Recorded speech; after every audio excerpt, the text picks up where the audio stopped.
when you're preventing, you're conducting threat assessment. And threat assessment is essentially predictive profiling. So when the idea is that every security officer, when he's deployed in a given protected environment, he will have the capability to understand every situation, every person, and every object through the threat that applies to him. Right after 9/11, Chameleon is a security consulting and training company. We started putting together these courses on predictive profiling.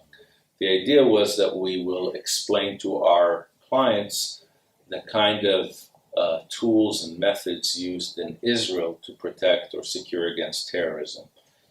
The term predictive profiling was coined by us, but it's basically to explain the Israeli approach to security, which is the use of threat assessment.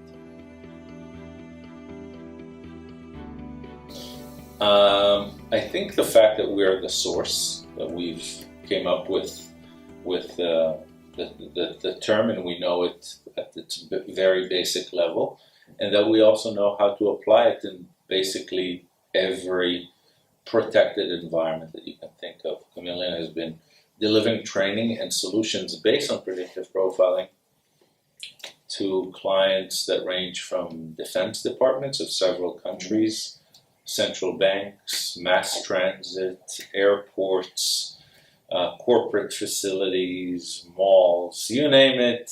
We've trained those types of organizations with predictive profiling, and also helped in implementing these types of methods into the organization. Right. So we basically also teach people to assume a role of the adversary and to use that as a starting point to start your whole security approach.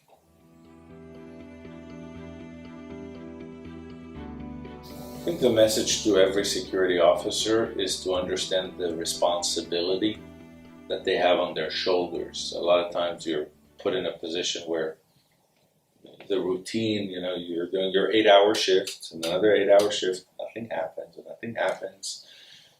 We're in security, we're measured really sometimes in seconds and minutes over a career, over many days and months of working. And so the responsibility, it should be always there to be able to learn how the adversary works against you. So wherever you're positioned, at an office, at a manufacturing facility, at a retail center, that you would understand how the adversary works there. You would understand how that behavior of the adversary makes his behavior, his operation suspicious, and that you have the responsibility to engage that suspicion. If you just see it and you don't engage, that's not good enough. You need to go, you need to engage to detect the suspicion, you need to determine what is the suspicion and if it's a threat. And if you determine that it is a threat, well, now you have to deploy against it.